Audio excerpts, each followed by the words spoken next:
India to reach another milestone in space science this afternoon with the launch of its 7th navigational satellite through PSLV. Will become only the 5th country in the world to have its own satellite navigation system.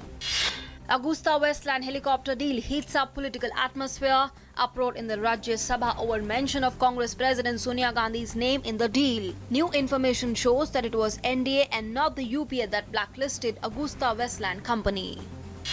In order to control rise in sugar prices, Union Cabinet allows states to levy stock limits on sugar. President Pranab Mukherjee on a two-nation tour to Papua New Guinea and New Zealand. The Minister of State for Agriculture, Dr. Sanjeev Kumar Balian, and 3 members of Parliament are accompanying the President for the visit. This is the first ever state visit of an Indian President to these 2 nations. Major parts of the country battle intense heat wave and the water crisis. Schools in Bihar and Jharkhand closed. Centre assures full support to drought-hit states. Government has given full support to drought-hit states during discussion on drought in the Rajya Sabha. Agriculture Minister Radha Mohan Singh on Wednesday said 10 states have been given first installment of drought relief. The highest in 2 years has been given to Uttar Pradesh. Meanwhile, Water Resources Minister Bharati said there would be no lack of water.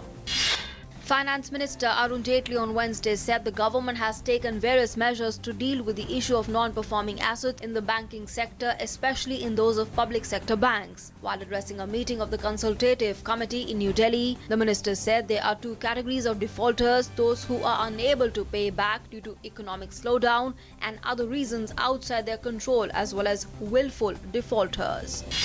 Supreme Court has ordered to continue the president's rule in Uttarakhand for the while.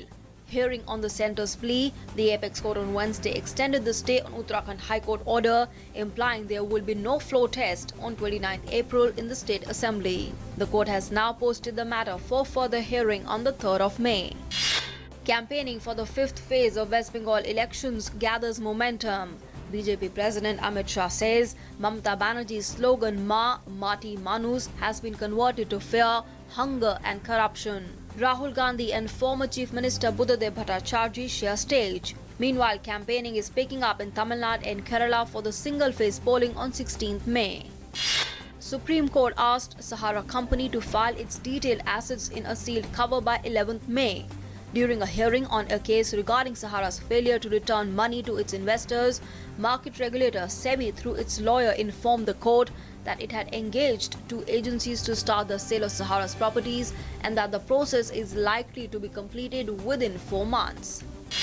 Minister of State for Information and Broadcasting Rajyavardhan Rathore, while delivering his address on Wednesday at the 65th convocation ceremony of Diploma Course in Development Journalism at IIMC in New Delhi, said that with changing communication paradigm, the global community was existing in a borderless world. Says the advent of internet, online news, social media and satellite communication had completely overhauled the communication and information space.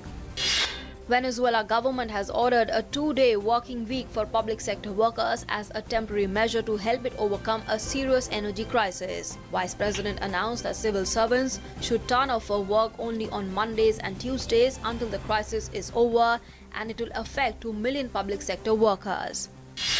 Independent experts investigating the suspected massacre of 43 students present their final report to family members of the victims in their Guerrero hometown, leaving many questions unanswered amidst accusations the Mexican government hampered investigators' work. With 100 days to go before the Olympic Games begin in Rio de Janeiro, the Olympic flame has been handed over in Athens to the Brazilian authorities. The torch will arrive in Brazil next week and then will travel around the country ahead of the Games in August. Deepika Kumari equals the world record at the Shanghai World Cup. The Indian archer equaled the score of 686 out of 720 set by South Korean archer Ki Bo Bae last year.